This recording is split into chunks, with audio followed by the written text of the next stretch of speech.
inshuti za gusengerwa abadukurikiye bari mu gihugu cyacu ni muri lmana warisi kwa ubutumwa na Bobo n'ubundi mbahaye ikaze muri wa mwanya n'ubundi w'ijambo ry'Imana. Murabona ko ntenge nyine ndi kumwe n'abashyitsi.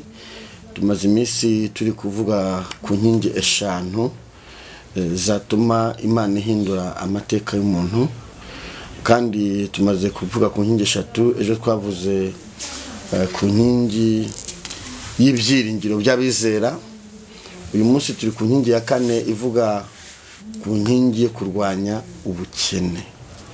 Inkingi yo kurwanya ubukene natumirira abantu mushumba musanga muzi, ariko turi kumwe uyu munsi ntabwo twakoze turabose, ahubwo twashizemo n'uburinganire kugira ngo n'umama nawe aze kudufasha, kuko turavuga ku bukene ku bintu mu buryo bubiri, mu buryo bw'umwuka ndetse n'umubiri. Rero mbahaye ikaze inshuti abadukurikiye mwese, kandi turabashimiye comment ndetse n'inama n'ibitekerezo mutugezaho. Tubahaye ikaze, ngiye kubakira, nituma kubakira nyuma turaza gusenga Imana. Ndahera kuri mushumba. Murakoze cyane, Yesu nashimwe cyane. Abakurikiranye gusengerwa muzi ko ari cana yanjye nkunda kubaho. Wakoze rese kuntu nanjye nahageze, Imana iguhe umugisha. Ndabakiriye kakwakire mu wacu. Murakoze, nitwa Immaculée Kantengwa. Sengana na Pasiteri. Imana ibahe umugisha. Turakwakiriye uyumve mwikaza hano kuri gusengerwa. Reka dusenge, nituma gusenga hanyuma tuganira ijambo ry'Imana, kandi ndaze ko Imana irabana natwe. Mana, tugushimiye imbaraga zawe zikomeye. Haleluya. Tugushimiye umugambi wawe mwiza. Tugushimiye ko ari wowe urabana twe muri iki kiganiro. Reka iki kiganiro umuntu wese uzacyumva kizageraho kimuvana, kigeraho kimushyitsa. Umuntu wese ugikurikira live ahabwa umugisha, kandi nawe kigeraho kimuvana. Buri muntu wese ahemburwe n'iri jambo ry'Imana, ahemburwe n'ikiganiro. Turasenze gubana natwe muri kano kanya. Ubwiza bw'Imana buganze, imbaraga z'umwuka wera zitubeho, icyubahiro cy'Imana kiganze abari mu gihugu cyacu, abari ku migabane itandukanye y'isi. Turavuze ngo buri muntu wese imbaraga zawe ziganze kuri muntu wese agira icyo yigira muri kino kiganiro. Tubishege twizeye gutyo mu izina rya Kristo wa Nazareti. Amen. Amen. Mushumba ndakwakiriye. Urakoze cyane. Turaza kwifashisha ijambo ry'Imana riri muri gitabo Matayo ibice 5. Turaza gusoma umurongo wa mbere. Yego. Turashaka kuvuga ku bukene. Hano hari biriya hari ijambo rivuga ngo hahirwa abakene. No turaza kuvuga, reka tuhasome. Matayo ibice 5 ku murongo waho ndona rwa 3. Yego. Haranditse ngo hahirwa abakene mu mitima yabo, kuko ubwami bwo mu ijuru ari ubwabo. Aba bakene Bibiri iri kuvuga. Turashaka gusobanukirwa aba bakene Bibiri ivuga. N'abakene bakenye ijambo ry'Imana, n'abakene bakenye iby'umubiri, n'abakene bimeze bite. Urakoze cyane, Imana iguha umugisha mu izina rya Yesu. Werarisi banambaye neza. Merci. Urama mwe bajya baka. Nabyo ni byiza kubivuga. Navuze ko kenshi igihe nkunda gushima, sinkunda kunenga. Urabikunda kabisa. Wonenga munenga twiherereye, kuko nyanga y'abagenzi bacu bitangazamakuru ajya kuri kamera akanenga umuntu, kwibaza ko atuye muri quartier yamusanzeyo. Suko. Cyebye nako njya mbyumva buriya kujya kunengera umuntu ahantu hatari ngombwa cyane. Ibyo rwose n'uburyo umuntu atekereza. Urakoze cyane, Imana igumisha wambaye neza, n'umukozi w'Imana watanye umubyeyi Imana bamugisha, nawe yaberewe, na Rodrigue yaberewe. Ariko nanjye ubanza nagerageza. Uyu nawe wambaye neza cyane. Sabare gujanda ariko. Byukuri urakoze kuri topic nziza waravuze ngo ni intambwe cyangwa ni inkingi eshanu. Ni inkingi eshanu, inkingi y'ubukene. Tuvugaho tugeze ku nkingi yo kurwanya. Urakoze cyane, uje ku kintu njya nkunda kuvugaho. Cyane ko muri societe nyarwanda, cyane cyane muri abarokore, usanga buri gihe wagira ngo ubukene ni ikintu kiranga umuntu ujya mu ijuru. Ukagira ngo hari kugukena ni ikimenyetso cy'uko ugifite ubwami bw'ijuru ari ubwe. icyo ni ikinyoma kiri hirya y'ikinyoma gituranye n'ikuzimu nta n'icyerekezo gifite. Kuko aha ibi interpretation cyangwa se ibyo basobanura bira ko bayisobanura yaravuze ngo ubu ni amagambo Yesu yavugiye ku musozi wabita umusozi w'abahiriwe. Le mot beatitude no musozi wa muri Israeli nawe ugezeho no musozi ureje inyanja ya Galile. Noneho uwo musozi njya mu mateka Yesu agitangira ivuga butumwa abadukurikiye batwumve abantu bajye banga no ku najye birinda bumva ibintu uko bimeze. So no Kristo we burya yatangaje ivuga butumwa Abisirayeli babangamiwe n'uburetwa bw'abaromani. No kubera ko bari barakandamijwe hari harabuze undi muntu wita umwami waza kubafasha. Noneho bayoboka Yesu bamuyobotse nkaho ari nk'umuntu ko niwe muntu watangije iteraniro nta byangombwa tangira kwigisha ntababwiye mbega acanga abaromani neza burundu. Noneho abantu bamwiyumvamo nk'umwami wabayobora mu byo mu gihugu cy'iwabo hariya mu Israeli. Noneho kuri uwo musozi wo muri Galile hejuru y'inyanja ya Galilaya bawita mont beatitude umusozi w'abahiriwe. Noneho bicara bose baje bazi ko agiye kwimika ubwami cyangwa bazi ko agiye koko agiye kurwanya abaromani bakabiza ko niwe muntu watangije ibyo bintu abandi bari barakonje bose. Murankurikiye iyo nahageze abavugiye mu magambo hari amasengesho dawuri mu ijuru mu ndimi zose. None avuga ati hahirwa urumva tangiye avuga ati mwiko kuza mwirukanka muri abana b'Aburahamu muri abana b'isezerano ibyo ntago birimo. Atangira ati hahirwa bakene mu mitima hahirwa babara ko zabarirwa ni n'abantu zamucika bona ko byo ari ubwami bwo mujagiye gusobanura. Avuze ngo hahirwa bakene ubundi ubukene ni iki ni ukutagira umukene mu mutima n'udatunze ibyaha mu mutima we ntabwo ari ubukene mu ntoki. Bisa neza. Abazungu rero baje muri Afurika badutwara imitungo badutwara abantu badutwara ibintu byacu baravuga ati mukene hahirwa bakene mu mitima yabo ko bazana bwami bw'iki noneho mwebwe mukene bwo mu mutima n'ubwo mu mibereho hari nayo myumvire buri gihe naho tunarwana uyu munsi wa niyo uvuze ko gukira ari impamvu nk'umuntu atuma nezerwa bagufata nk'umwibone n'umwirasi kuko abantu babyinjiye mu baduha umunyu baduha imyenda badutwarira mu y'agaciro dutwarira ikawa baratubwira ngo dukene imyumvire yinjiyemo birengagiza ko Yesu ku musaraba wagiye kumusaba ni Yosefu wo Mwarimataya yari umugabo ukomeye w'umutunzi kuko umutunzi n'uzanye n'abakomeye gutunga si icyaha. Ibyo rero bivuga ngo hahirwa bakene mu mitima n'abakene badafite ibyaha bakennye ibyaha mu mitima batabitse ibyaha mu mutima ntabwo ari abakene mu ikofi n'abakene mu murima. Nje numva ari abakene bakenye ijambo ry'Imana. Uya n'abakene ubundi uvuze ngo hari isenga bakoresha sinibuka cyose banga umuntu ngo ntugifate nsanye nk'amafaranga kwana mbroke nta kintu ufite kuvuga ngo umuntu mukene mu mutima ubundi ubukene ni uko budafite icyo ukenye ntago ubugifite. So abakene mu mutima n'abantu ko buryo uzabone ahantu hambere habikwa ibyaha si mu ikofi mu mutima.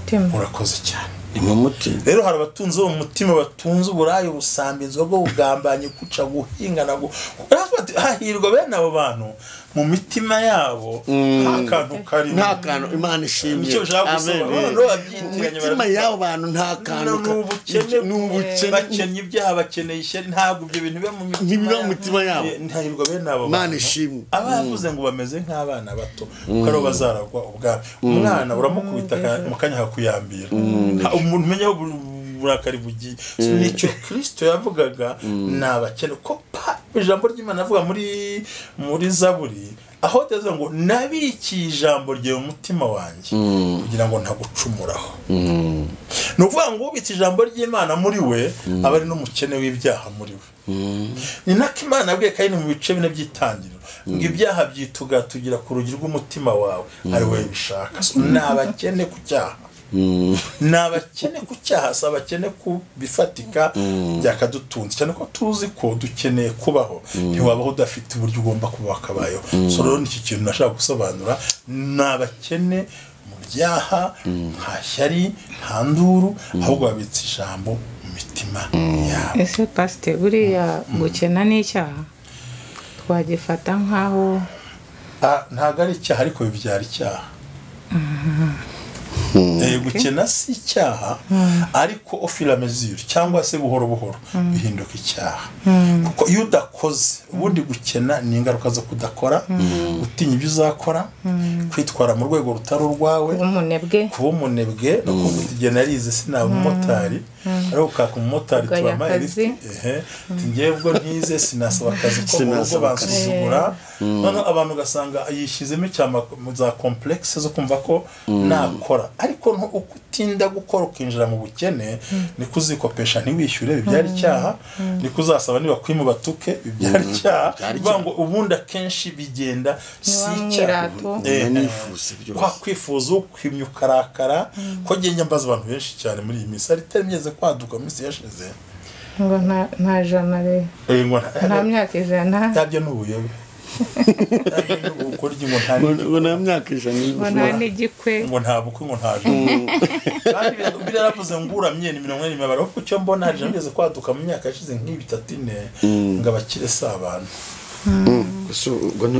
babyibyo jambo njye naje gucukumbura sangana umwuka w'ishyari iyo umuntu yaguze imodoka muri quartier ntago ari imodoka y'abantu bose mwana ngo nabyaye ngo imodoka se nayiguriye ntihari za ambulance zishyurwa ko hari ibyo tubiza abantu kuri tuve mu byo kuri gato ubundi gishwa no kubatanduka mama macira aho abubwiza ukuri niba umuntu yifitiye urugo rwe na famiye ye ntabwo umuntu arongoye famiye narongoye mbana n'umugore simbana na famiye simbana na famiye ibyo bintu ntabwo ari koperative aho ugasanga kubera ko atamubonye hamukenereye ati saba ariko naje kugenzura asanga abakire kuko sabana ariko n'abakene sabana sanga twese turi bamwe ahubwo ni wa mwuka w'ishyari yuko hari icyo ufite ntacyo abonye naho kuroga biva kwangana biva guhigana biva umenya amakuru nayo aba yazi yose kuko ariko agira no gukora yatera imbere. Murakoze cyane. Urakoze mushumba Imana igumugisha. Turi ku nkingi ya kane nkingi ya kane nise kurwanya ubukene. Nge nk'umunyamasengesho nasanze uko uyu umuntu agenda asenga ubukene bushobora kuzanwa na karandezi wanyu. Ubukene bushobora kuzanwa n'imyumvire imyumvire umuntu afite. Ndatanga urugero, iyo Imana ivuze ngo nzaguha akazi, hari umuntu wibwira ko akazi kazamanuka kakamusanga yicaye iwe mu rugo. Ibyo ni ubukene bwe buvuye mu myumvire. Ariko nimva ko Imana ivuze ngo nzaguha akazi, ibiguhaye umugisha mu biganza byawe ndetse no kugenda ukagashaka. Ndabivuga nk'umunyamasengesho. Iyo Imana ivuze ngo nzakingura imiryango yawe, bijanga byakundi biguhaye gushaka, biraba ngo umushake muzabona, mukomange ku rugi muzakingurirwa. Muri iyi nkingi turimo yo kurwanya ubukene, nimba hari ikintu gishobora gutuma umuntu adindira cyangwa se akangirika, buri muntu wese mu buzima arimo yifuza kubaho neza. Nta muntu n'umwe wifuza kubaho nabi. Iyo umuntu akenye n'ibitotsi ntubibona. Uzi uri mu bukene wabuze amafaranga y'abana ajya ku ishuri, nyirinzu yaguhaye piriyave, tekereza nabi. Waba ufite imodoka ukabura esanse, uzi ko nta n'ibitotsi ubona. Iyi nkingi rero nihishurwa umwuka w'Imana yamaye, igizwe n'inkingi 5. Inkingi yitwa kurwanya ubukene n'abatume nk'abantu b'inararibonye. Ndi kumwe n'umubyeyi ngiye kumuha umwanya nk'ababyeyi. Hari ukuntu ubibona mu rugo, hari ukuntu mwe mubona ubukene kurusha uko twabagabo tububona. Muri ubukene ababyeyi babubona kurusha uko mwe tububona. Rero ngo haye ikaze hano gusengerwa. Asante. Ndashimira Imana ko yatumye tuvuga kuri iri jambo. Buriya ubundi mu busanzwe gukora no umugisha. Umugisha kuko yukoze ufite byinshi uba witandukanyije nabyo. Kandi mu gukora niho tubonera ibintu bitandukanye byo dusimbuka. Ubukene rero mu busanzwe mu mwuka w'Imana byanga kuba byakora, ntabwo bivamo. Umuntu umukene ntabwo atekereza neza. Utekereza neza ntabwo wasiga abana bashonje babuze minevare ngo nurangiza umuntu aguceho umubyinirira, ntibishoboka. Kandi ubukene muri societe zacu zisanzwe, ubukene ntabwo societe zacu zikubaha. Usa n'igicibwa muri community yacu, usa n'igicibwa. Wowe yo bahamagaye ngo hari inama y'umuryango, ubu se bazaguhamagara mu nama y'umuryango uvuga iki? Barashaka gukoteza, hari ubukwe bwa mukuru wawe, ntacyo ufite cyo gutanga. Barashaka kubakira mukecuru inzu, urajyayo urebe. Cyokora wowe wenda icyo bagutuma n'amazi kujya kuyavoma, ako nagasuzuguro. Muri societe cyacu mu muryango wacu umaze kubura icyubahiro, utakaje icyubahiro. Mu nshuti n'abavandimwe, muri za nshuti nta muntu n'umwe uzakenera gusevinga telefoni yawe azi ko udashobora kumuha 5,000. Nta n'umwe ayisevinga aho iki arasevinga umunyabibazo. Muri societe yacu uragira utya, niba bazi ko ntacyo ufite, wamaze kubiganiraho nka mukuru wawe, ati tumeze nabi sha, noneho n'umuceri urashize, ibi nibi, abana babuze icyo batwara ku ishuri. Niba reba telefoni yawe mu rugo, nta n'umwe uzakwita, bayigira busy, cyangwa bagatangira nyine kukugira busy yo telefoni. Ariko ntibazi ku gihe cyawe Imana yo mu ijuru izagira umunsi izatuma baguhiga.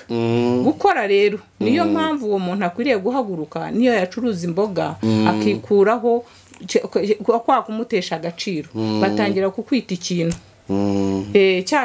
Cya kigabo ukaba ikigabo, cya kigori ukaba ikintu, kubera ubukene.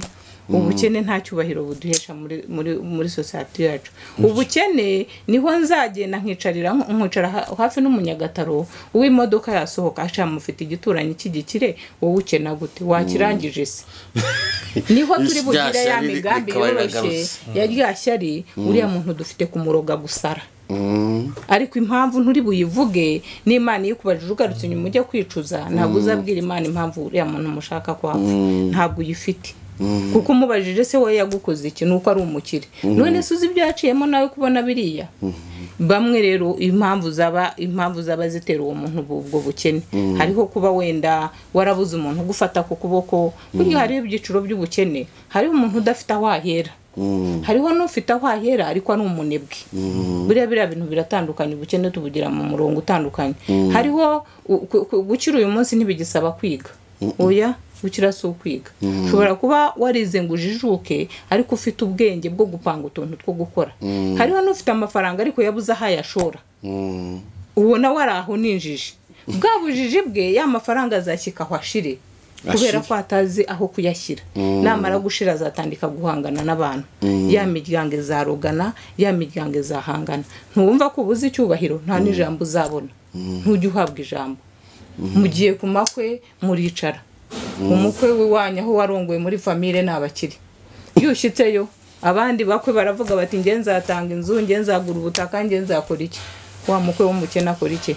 Ajya guhagara, baravuga ngo sito ya soda n'indi uri buyihagarikire, ngo ariko Peter ngo wagiye ugahagara kuri sito. Bamaze kwanza kugutesha agaciro, bagutesheje agaciro, bagushyize mu gikari. Ejo umukobwa wabo ikizakurikiraho azabona wa mugabo w'umukire. Umugabo w'umukire batangiye kwipena hamwe, batangire gucashana ahangaha. Umugore nugaruka mu rugo, kuko ni wabo bamaze kugusuzugura kwanza, ariko uri hehe wowe? Izina utangira gutakaza n'izina mu rugo rwawe aho wakabaye wubashye. Impamvu ni iyihe? Nta mvuro kuri mugato uherutse kwikorera, nta basigaye bavuga rasi ukimyoza, ubukode bw'inzu ntibuhari, urasaba icyubahiro hehe? Urimo urakireba. Imana niyo ikwiriye kuba yahamagara aho wandika gucisha mu wa mugore. Noneho kubera ko yanavuye ni wabo baramuhamagara, ese bimeze bitaho ngaho, yewe twabonye ikigabo cyawe nta kigenda, uragana hehe? Muri societe icyubahiro kiba gipfuye. Ubukene rero bukadutekereresha nabi. nta cyiza cy'umuntu w'umukene, kuko umuntu w'umukene muri uwo murongo ari we wese azahora yimyoza, azahora atekereza nabi. Ntabwo wansanga nshonje ngo ntekereze neza. Tujye dushyira ibintu mu gaciro. Iteka ryose nk'umubyeyi ngewe umwana wanjye yava mu ishuri, batazakubeshya ngo sinakora igishobotse cyose. Ntihagire uwuzakubeshya ngo ntabwo yakinjira mu cyaha. Igihe cyose umwana we amaze ukwezi atiga. Iyo umaze ukwezi wa mwana atiga nibyo kurya mutangiye kuburara. Burya bitagutangaza. Wa mwana nta kintu duta. Basigaye bateka inyama abandi kubaturanya kumva agahumuro wakaranza. Ubwo sayo maganya zatuma uza mu ijambo ry'Imana gute? Ijuru zaribona gute? Yuhuye na wa muntu rero ukajya kumubwira uti Imana ishimwe. Ishimwe si bicyo ubungewe ni ibingibi yarebye yari ifite kungenera. Nibyo niyo mahitamo yanjye. Ndumva rero pastor ukuraho ngaho na Imana igumugisha. Murakoze cyane nkuko avuze bisobanuye, avuze ibintu byiza cyane, ariko hari ijambo yari yavuze mbere, avuze ko abantu baterwa n'ubukene bwa karande, kugira ngo abantu baticara bwati ngewe nimye kubera karande. Ubundi ubukene bwa karande ntabwo bufite mu buryo butatu gusa. Ubukene bwa karande ni ukubasha gukora ukagira consommation irenze cyo wakoze. Abantu banze babyumve kugira atagira uryama ngo ni karande. No, kuba byibura karande akenshi ishobora kuba ari nko mu muryango, ukaba ukora wenyine ufite ubushobozi, ari wowe wenyine, abantu bose bakakureba, urugo rukakureba natunya kureba, abavandimwe bawe, ababyeyi bawe, ugasanga ni wowe wenyine baza kureba. Urumva icyo wakoze ariko ntushobora gusevinga. Nta gusevinga kuko ufite umutima wa kimuntu uri bufashe abantu bose. Nufasha abantu bose usigarane zero, ariko wagize gute? Wakoze. Icyo nicyo bita ubukene bwo muri karande. Ntihagire umbwira ngo uryamye ari muri karande. Uryamye ni ubunebwe. Kuko twemera ko bavuga mu buryo bwa ekonomi hari icyo twita ngo chômage déguisé, namushaka mu ndimi z'amahanga, mu ndimi zisanzwe z'ikinyarwanda. Hari icyo bita ubushomeri busanzwe. Ubundi umushomeri uzo ari we buriya werari. Umushomeri suwize. Umushomeri n'ubasabye akazakabura. Nuhaguruka akajya gushaka akazi akakabura, cyakajya kuri recruitment mu Rwanda haba hari imyanya gasa. Uwo ngo niwe bita umushomeri. Ubundi wa wundi utadepoza udasaba ntabwo leta izana umushomeri, ko ashobora kuba afite ibindi ahugiyemo. So kuba warize ukaba udasaba akazi ntibigushyira mu rwego rw'abashomeri. Kutagasaba ushobora kuba hari ikindi ufite urimo ukora. Ubwo nagiye mu by'ubuzima busanzwe bwo hanze aha. Aburyo bumva leta ibara abashomeri ntabwo ibara afite diplome bose, ko ashobora kuba atazi akamacuruza inyanya, ashobora kuba atwara moto, ashobora kuba ari mu kiganiro nk'iki. Icyo ntabwo leta ikubona cyangwa yuko uri umushomeri ko ntiwasabye akazi. Ndetse no rwo by'Iburayi burya abantu bakoze bagatakaza akazi, burya barabahemba kuko ubona ko arimo arasaba akazi, ariko utagiye gusaba akazi ubona ko nta na rimwe ntushonje kuko ntacyo ugaragaza. So rero kuba udasaba akazi ntabwo ari karande, ahubwo karande zo mu cyubahiro ni za karande ubona amafaranga, par exemple ukabona nk'ibihumbi nka miliyoni imwe kubahembwa wenda 1 million cyangwa reka tubare kubenga 100,000, ukabihembwa mu rugo ari amahoro nta kibazo. Ku itariki yo guhembwa umwana abana bakarwara, bakaba bararwaye kandi barwara bakajya kuyavurisha, akaba arashize kandi bagize gute? Aho rero uri umuhanuzi, turanya amasengesho tubasengera abantu. Iyo niyo yitwa inyatsi inakurwaho n'isengesho, kugira ngo abantu bataza kwitiranya ibintu. Hari ubukene buzanwa n'ubunebwe. Ubunebwe niba Imana ikubwiye ngo nzaguha akazi, sibyo? Ubu ni hano kuri gusengarwa, ariko hari yerekwa nagize. Iryo yerekwa ndishyira mu bikorwa. Iyo nareshyira mu bikorwa ntago ryari gusohora. Niba wareretswe cyangwa Imana ikakubwira ngo uzakora iki, biragusaba kuzamura ukwizera kwawe ukagishaka. Biraba ngo mushake muzabona, ariko nudashaka ntabwo uzabona. Imana ishimwe. Rero abantu nkurikiye mu yerekwa nabonye harimo imyumvire, daimoni zikora mu myumvire, mu tekereze. Ugasanga umuntu umurangiye akazi nk'ubambwa ati hari akazi kumuhima, nkahita mugana ntago ahari kasi nagiyeyo. Wambwa ati uzanye gucuruza amakara, nkahita mugana amakara umuntu acuruza yose arahomba. bambwira ati ariko buri ucuruza imineke yakunguka ndavuga ni imineke buri abantu bose bacuruza irabura. Ikintu cya mbere dayimoni yamuteje ni iki? Ni imyumvire. Hariho nk'umuntu, hari abantu dayimoni itera bataka ngewe ayo nize ntabwo najya kuyakurana ngo nge mu gucuruza ibindi kandi narize. Hari umwana w'umukobwa twe dusengana ajya nkurikira afite aturiye y'imashini yarize arangiza kaminuza. Turi gusenga umukayamara ngo nguhereye umugisha mu kudoda. Harambwe nimbonye Imana iguhera umugisha mu kudoda. Atuzi ko ndagize kaminuza atariko ati jere kwamba numva nanjye nariko. Aragenda asenga Imana agura mashini ajya kwiga mashine. Imana mu muterankunga atangiza kudoda afite mashini. Ubu afite mashini zo 8. Aradoda amakositimu, aradoda imyenda y'abageni, yateye imbere. Nta nubwo agisenga avuga ngo mana manajya akazi, ahubwo uyu munsi ari gutanga akazi. Ikintu ahana abivanye mu kwizera, arwanyije dayimone mu myumvire imubwira ngo ntabwo umuntu wize kaminuza yajya mu kudoda.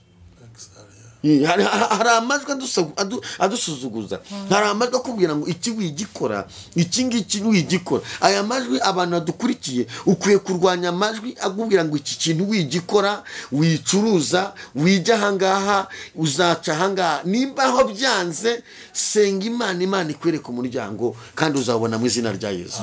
Imana ishimwe.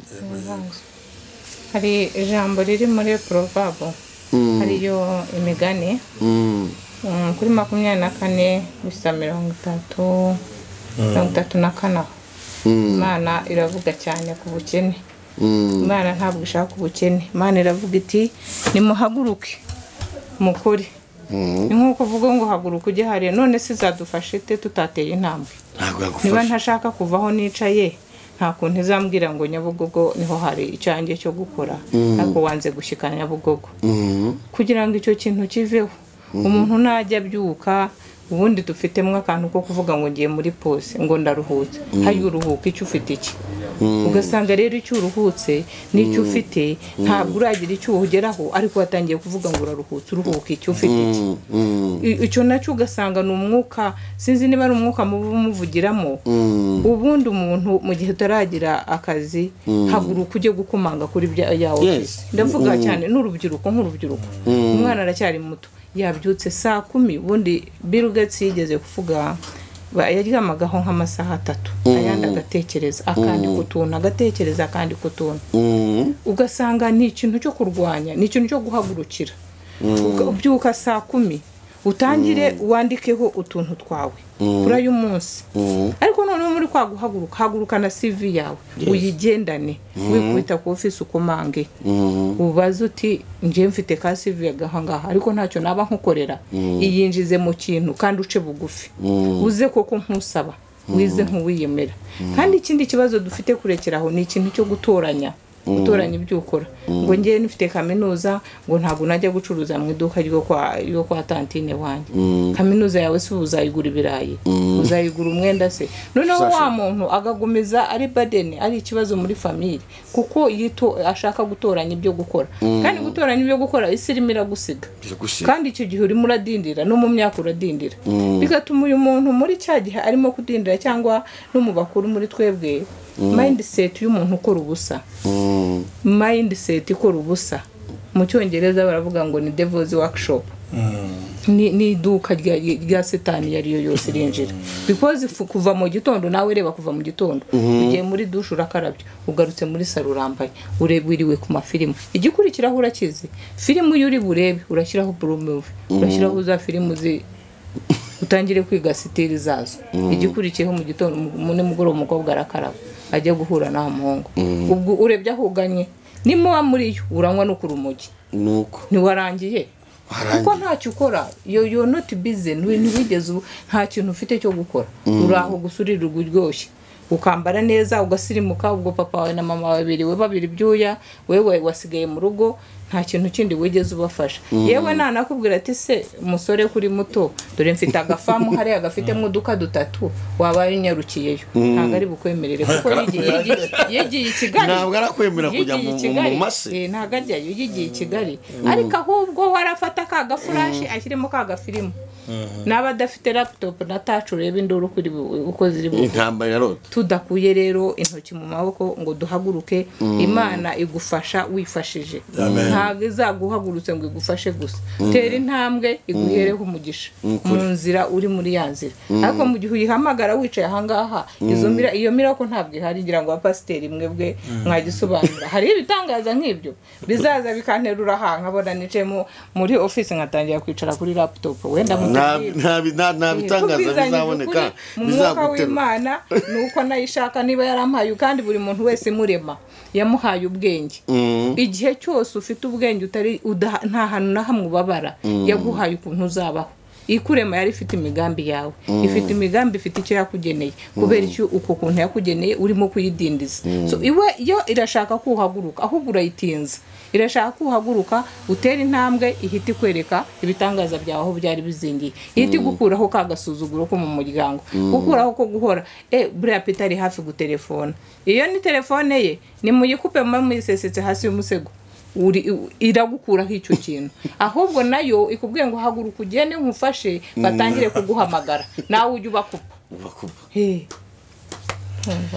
Imana igumugisha wacu kandi ndazi neza ko ugira n'umushinga wo kurwanya nawe ubukene n'iki aho ko ababyeyi nk'abamama hari abamama usanga bafite n'impano n'abakobwa basanga bafite n'impano ari ugasanga bafite nimba nabyita nka dayimoni y'ubwoba kwiburira icyizere ugasanga umuntu ntabwo yifitiye icyizere kandi birabanga abantu bazi Imana yabo bazakomera niba mara gukomera bakora iby'ubutware nimba hariho gukiranuka mu buzima bwawe ukwiye gufata umushinga Imana yaguhaye ukwiye gufata umushinga ufite ukawusengera wamara kuwusengera ugahagarara mu ijambo mu cyanditswe nimba ari ukuwudepoza ukawudepoza nimba ari ugucuruza ugacuruza ariko nimba ufite ubwoba umuntu afite uburyo bwo kubona amafaranga ariko afite ubwoba uzi ko hari umuntu usengera miruko gusengera umuntu afite miliyoni 10 ataza aho yashora araza ngo sengera Imana imbwire ikintu nkora ngo ufite ubwoba urwaye umutima ati oya urwaye umugongo se ati oya atenya guhomba ufite ubwoba ufite ubwoba uzahomba ati nzahomba ndikumva ko nzahomba ndumva amajwi ambwira ngo nzahomba aho kamafaranga ndumva ngiye kuyasubiza umutware kandi umugabo yamushakiye ngo agira ate akore ariko dayimoni muteje umudayimoni w'iki w'ubwo uyu mudayimoni w'ubwoba shitani kugutereza iri guteza umubyeyi nambwiye ni uyu mudayimoni uri kukwataka nugira ngo ujye ukomeza buri munsi ikintu cyose ugisaba umugabo makara ntayahari burya n'umunyu warangiye ari nabwo guhararuka cyane rwose burya kandi ikintu cyose nkawe n'icyo wabwira abamama badukurikiye kuri iki kiganiro tureba umuntu wese waba witwa umumama burya ubukene mu rubyiruko mu bagabo buratandukana iyo bushyitse noneho muri twebwe abagore duteza imyuka mibi itandukanye umugore wakenywe agatangira gusaba ikanzu ugasaba inkweto ugasaba utwenda tw'umwana kuko mu busanzwe mu nyambara y'abagore ntabwo tujya tuvuga ngo naguze imyenda irahagije oya buri gihe buriya nagura n'inkweto buri gihe nagura kuko designer z'abagore baba designinga buri munsi kandi umutima wacu udizayinga agashya mbehe twifuza buri gihe kandi ntabwo navuga wowe ushobora kuvuga uti mfite amagini 5 arahagije ngiye ntabwo ari uko buri gihe nshobora kuri kongeye mu mujyi nagura y'akana kubera rero uko kwifuza kwacu no kugira umutima wo guhora twambaye dusa neza iyo misatsi irasaba amafaranga ibintu bisaba amafaranga usanga umugabo adashobora kubyishyurira ngo kuko afite urugo rumureba nawe rero mu gihe rwa rugo ruhari ntabwo ashobora gusatisfyinga kuzuza ibyo nifuza kuri njye ntabwo ashobora kubimpa byose ubwo rero udahagurutse ngo ujye gushakisha urundi ruhande wakuramo y'amafaranga yajya yuzuza ibyifuzo byawe uko ushaka kwiyambikira abana bawe uko ushaka kugura utuntu twawe ngo uhaguruke ushakishe umurongo wo kubibona niho utangiye kugira wa mwuka mubi niyo niyo waba usenga ahubwo buri uko usenze akagira umuntu ushaka kubwira ati waje nkagushyitsa mu mujyi wa mugabo uko agiye kunshyitsa mu mujyi turagenda tuganira nyamara uriya n'umwuka urimo kugenda ukwiba buhoro uko anganirije ejo azana telefone ambwira utugambo twiza dukunda abantu batubwira neza buriya umuntu atubwira neza yagereka ko akubwiye neza afite inota ari bugukire akabaza konti yawe ntago ari weshyire kuri konti kabure mudahuye igisabwa rero ni iki kugira ngo icyo kintu kirwanye nuko nawe uhaguruka ukitanga icyo ari cyo cyose wafataho cyangwa ushoboye cyangwa ufiteyo uburenganzira ukumva ufite uhagaze ku kintu cyawe niyo kaba ari akamoto waguze buri munsi ariko ni ibyanjye bitariho undi mwuka uzabinyibiraho ikindi dufite ikibazo cyo kutigirira icyizere icyo cyizere umuntu ukumva yewe ubusenge naheraho ubuse sinize no kwiga ubuse sinzi nibyo natangiriraho ibintu byose ndabireba nkabitinya umwuka ubanza kutwataka ni umwuka wo kwiburira icyizere ikindi ukagira ubwoba muri wowe amafaranga umugabo arayaguha nk'uwo mudamu wakujeho yarayamuhaye akabagabo mukurikizaho utugambo twanyu buryo tutajya dukunda utwo tugambo tukaba twatumugira n'umwaka wamugana ugahomba wahomba sinaguhaye bu ntiyahiye ubudo akaba yanakwita ikizongwe akarengaho akakwita ikizongwe ubwo rero ko kwita ikizongo ushobora kugiriraho wa mutima mubi ikimenyesha nawe washatse ikizongo ubwo se wowe uri iki niba njye unyese ikizongo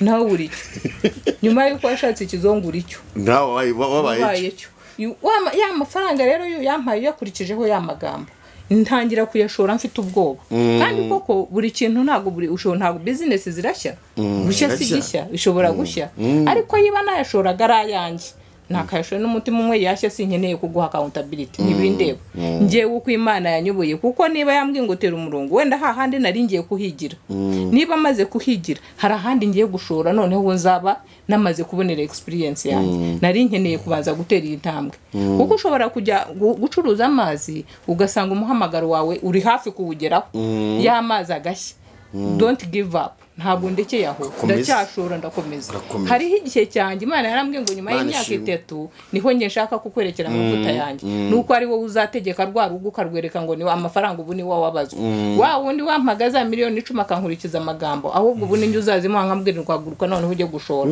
ndebe ko nawe uzashyukaza ukambwira urumva icyo kintu rero yumaze kwitunyuka ugahagarara uva ku bwoba ikindi ukarekeraho ikintu cyo kuvuga ngo ndiho ubusa umugabo aramutse apfuye twese twashira mu rugo none se ko nta tarike bakwandikiye wa mugani napfa wabimenye umenya ngo ashobora no umwuka nuhagarara uyu munsi ndabaho n'abana nta kintu kiri buhungabane ndabaho uyu nguyu yaraharafi ashobora kugenda kuwa gatanu kandi wowe uzagenda ku cyumweru none se ko nta minsi batwicaje baduha nta na message njya mbona kuri telefone bibambwira igihe nzagendera none se nditunganya iki rero icyo gihe mfite guhaguruka nkavuga intaramuca aciyeho aracaho nsiga ahantu niyubashye niho agendera ntacyo uriho babandi bagatangira kugushoka hariho ababanza kugushungera ngo baragutereta usigaye usa neza urasa neza asa ninde watumye usa neza watangiye te gusa neza urumva niho batangiye kwatikira rwa rugo kurusuzuguza igihe cyose utangiye gutanga uwo murongo watangiye gusuzugurwa impamvu wayitanga niki urakora ubusa uriru gukaraba araza gufate numara gukaraba icyo gihe watangiye kuba indayiye kuko wakoraga ubusa utarafite umurongo icyo kintu rero nicyo kuri twe nk'abamama kugira ngo nzatanga urugero rwiza ko wa mukobwa wanjye ukura hajya iseko yapfuye imodoka iraza kumfata ku gipangu ari yandi ni yandi araza kubona ese ni ingaruka saa 8 ndimo kudandabirana n'uruhe rugero mpaye umukobwa wanjye kimenyesha ubwo wa muryango wa mugabo yasize ugiye guhinduka umuryango w'uburara kubera nde foundation yose umutima ni umugore niho bihera twese niho bihera umugabo ushobora kumurunda ari ikigoryi yarananiye nyina akavuga ati genda ndakurundiye ntacyo n'ubundi utwaye ariko wowe wagenda niyo mpamvu muri Bibiliya batubwira ngo umugore w'umunyabwenge urumva ubu ni bwa bwenge bwawe ushatse kwerekana bwa bwenge bwawe ushatse kwerekana niho buzatuma umenya ukuntu ujera bya bihe bibi satani yaguteje kandi ni ngombwa mu rugo uziko bihora biza iyo satani ukwiguteye ni kwataka wowe uzikontorora gute washyizeho ibihe birindiro aho uzarasanira na bya bigeragezo byateye umuryango wawe. Ubwo se nutangira kuza saa 8 umukobwa wawe ntaza akateshuka cyo kuvuga ngo nzajya gusaba akazi ari uko ndangije kaminuza. Ntabwo icyo gihe uzaba ufite uko usaba akazi. Ubundi akavuga ati se yewe ubwo surajya gusaba akazi mbe twebwe turi bandi. Nako kantu turakagira. Twebwe turi bandi uzajya kudipoza se bagufate udafite uwuriwe. Wowe menya ngo umwana wawe afite igikundiro cy'Imana. Azagenda shyika ahantu adipoze bashobora kuzahamagara uwo mu wawe wa wundi uzwi ntahamagarwe kuko wa mwana wanjye afite cya gikundiro cy'Imana akagira wa murongo Imana yamuhaye ko ari wowe ugiye gushyira iyi family ku murongo. Kari wowe ugiye kugaburira iyi family so yasize. Ni wowe uzatsindira kare akazi. Bakajya bagakoresha ikizamini cyo kwandika wa mwana w'umukene akagitsinda. Ntago ari rimwe tubibonye. Bagakora ikizamini cya oro ariko uyu mwana nuwo kwandi umwana akavuga ko Imana ibibireba kuntu yarwanye n'icyari inyuma nuko nyina yitanze nuko barwanisha ubuzima bwabo batitaye ku bandi babareba. Arimo ararwana ukuntu yateza umuryango imbere ugasanga kakazara agatsindiye. Ikindi umugore akirinda amagambo yo hanze. Runaka yagiye gutangira akabari ubu yabaye indayi. Uwo wirinda ibigambo umutima wawe se n'Imana ko mubizi kutarindayi wowe urbitaye kwiki. Ushyira amagambo uruhande bakavuga ugakomeza wowe reka barebe ibikorwa bo kureba bo kumviriza amagambo. Umuntu akaza akakubwirisha bamvuze akarira akirirwa arira. Nonse Imana niyo yakuvuze wakoze se wowe ko uri yuzuriwe. Ikibazo ni ukubanza kwanemenya uriwe. Iyo umaze kwimenya uriwe ba proud of who you are. Ihagarareho gira ishema ryawe ikunde umenye uti ndakora ikintu kuko nkishaka uko ntumva ninumva nkikunze reka nkikore. Abavuga bareke baravuga burya nta muntu uvugirwa imyaka 2. Hariho ubwo mvuga umwaka wajya gushira cyangwa amezi 3 tukatoguherekeje rusororo ubwo mba nkukize burundu. Wowe ntubukimbuze. Wowe ntabwo ubukiri mu madosiye amba birangije. Wowe uburangije ya dosiye buri uko bakuvuga ahubwo wowe gereza mbaraga rushaho gukora. Rushaho gukora bavuge wa wundi ukuvuga ejo ashobora kuzaza ati wangurije 100 kandi suraringuriza nari kuyihe kandi ndi ndayi ndi ikinebwe ntakora urugore rwo kwa runaka rutarize. Amashuri azifu niyo abona zira note zitukura. Icyo rero rwose ugahaguruka ukamenya ko ukorera mu Mana yawe ukabona zambaraga. Nshuti mudukurikiye murumva ko umubyeyi afite ibintu byinshi byo kuganiriza ababyeyi ndetse n'urubyiruko. Imana imumugisha. Natwemera tuzamutumira garuka nanone atuganirize. Mushumba twegera mu musozo. Ubukene bukurwaho no gusenga cyangwa bukurwaho no gukora? Bukurwaho no gukora. Gusenga kugira ngo Imana imbaraga zo gukora. Umuntu asengera Imana kumuha ubuzima kugira ngo akore ariko ubukene buvanwa no gukora no gushaka kugenda burwanya kuko buriya Bibiliya yaravuze cyane no kwenda umudamu atageze kora kamasaha arimo agenda ngo umugore w'umunyabwenge yarasohotse ajya mu mbeho ngashaka byo fubika abana bakajya gushaka iki umuntu muri mwiza akawubenguka akawugura ibiciro bikomeye kandi umugore mwiza ateresha umugabo wo kwirembe baganira. So rero gukora niyo ntambwe ya mbere yo gutsinda ubukene. Hanyuma gusenga ngo dusaba Imana ubuzima. Hanyuma cya kabiri gusenga ni igihe ubona ibintu ukora ufite nk'imbaraga hari igihe bizamo ikibazo ugasenga Imana ngo ufashe ibyo byo kwangirika. Ariko abantu barabicuritse barasenga kamera tukanyarira kamarine mu cyumba ngo ndakubita ubukene ndakubita inzara byose bikubitisha gukora. Kandi naje kureba ko kuki Imana yabwiye mwibuke abantu bajya birengagiza ibintu ngo no mirongo twayizaniwe na Adamu je ntago nemeranywa namwe kuko na mbere yaramubwiye ngo ugende uhingire ingobyi ya Edeni. Ugende uhingire atarakora ibya urya imbuto zirimo uhingire n'izo mbuto uzihingire. Urakumva ukemenyesha afite gukora yari afite kurya ariko no kugira gute Imana ikumugisha. Ntabwo amahirwe araza ngo umunsi ngo nagize ngo ndarya ngo nshimana ngo nariye. Hari ibintu biza kugira ngo udapfa ariko wagombye kugira ubundi buryo. Kandi ikindi cya kabiri tukwiye kumenya ndikubya bisubizo. Abantu benshi bishimira guhabwa kuruta gutanga. Kandi utarinjira mu cyiciro gitanga ubutaraho umunyamugisha. so nudakora ntacyo uzabona ari amaturo ntuzayabona uzakibona uzafasha abakene nta nicyo uzanamara no vuga ngo bisaba ko usohoke mu cyiciro cy'abatanga ntuhora uruherezwa twebwe tubereyeho save the people tubereyeho gutanga iyo kugira ngo utange rero banyumve neza ntaga gutanga ibintu byinshi ariko wasuye umuntu mushyiriye nk'ikibo cy'ibishyimbo watonoye kamushyira ibishyimbo by'umutono n'akanezerwa watanze buri wakiriye umuntu rero abantu bahora bateza amaboko ngo bame urya muntu afite uburwayi bunakomeye ko niba umugore asaba uzabyara azasaba umwuzukuru asabe umwuzukuru uzasaba kiba igisekuru kuko gihererekanye kugira ngo dukore icyo ta cut off kugira ngo dukate kino kintu ni amagambo abiri first ni ugusenga Imana uyisaba ubuzima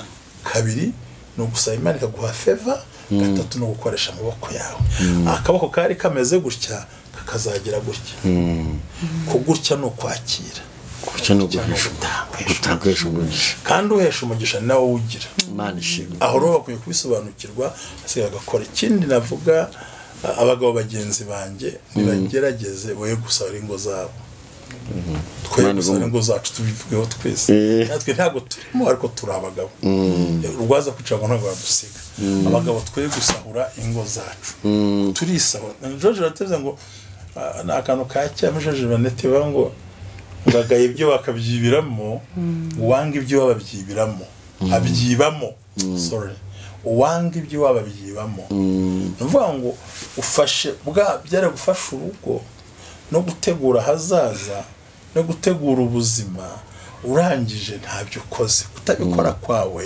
n'uturimo dukuyeyo kandi ugasiga abana bangara undi mugabo mugenzi wawe nyumva naharanire kuzapfa agize hasize umugore n'abana ntituzi uzabanza ariko ibibazo yusize abana ku musozi yarasenzo Salomo aravuga ngo ndinde ubukene azakugayisha kandi umpe gukira biringaniye bikwiriye sinzakwibagirwa numva nasoreza Imana igumugisha umushumba tugiye gusenga ikiganiro dushaka kuzagaruka dushaka umuti ukuntu umuntu yasohoka mu bukene turabivuze ariko tuzakuzaga dushaka umuti niki wadukora wowe wakora wowe udukurikiye kugira ngo wowe bwizingiyeho ibitekerezo byanyu birakenewe ibitekerezo birakenewe comment zakenewe rwose tuguhaye ikaze muri kano kanya muri inkingi ya kane kurwanya ubukene mu ijambo ry'Imana ubukene mu buzima busanzwe ibyo bintu byose bigomba kukuva imbere mu izina rya Yesu umugisha wawe shitani yatwaye ugomba kubohoza muri kino gihe amahirwe yawe Imana igomba kuyagarura umushumba vuza mu ryiza ubuzima nicyo cyangombwa ibyo wasaba byose udashinganishije ubuzima bwawe urabisiga bikaribwa n'abandi ariko gushinganisha ubuzima nicyo kintu cyiza cya mbere sabe mushumba dusengere asengera abantu baradukurikiye natwe twese dusaba Imana kugira ngo Imana ibane natwe kandi Imana dushoboze kuva muri ingo y'ubukene